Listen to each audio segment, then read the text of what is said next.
虎年最后天赦日就伫咧国历1月6号，民俗专家就呼吁大家，想要清理未顺的运势，就要把握机会。建议会当准备鸭卵，或者是炸卡灵干到天公庙参香忏悔拄奥运，清清气气来迎接新的一冬。最后一个天赦日，天赦日就是在见天，或是到台湾守庙第一日点家大家求忏悔。那天公庙也有准备祈福袋，还有今年特别，因为是虎年，所以天公庙特别加强鸭蛋。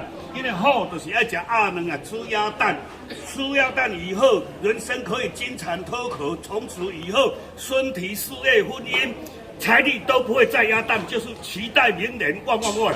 台湾守庙天坛竟准备了900份的天赦日福袋，内底有金纸、面线、平安水甲苏文等可疑贡品。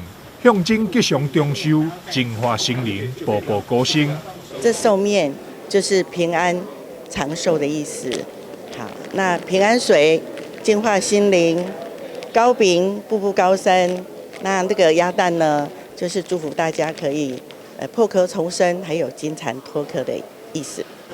若是东港无抢到福袋的民众，由下太子爷团队嘛伫现场准备了100粒鸭卵。配合白米甲金纸，买当互信众伫天赦日即天得到祝福。台南新闻张硕维采访报道。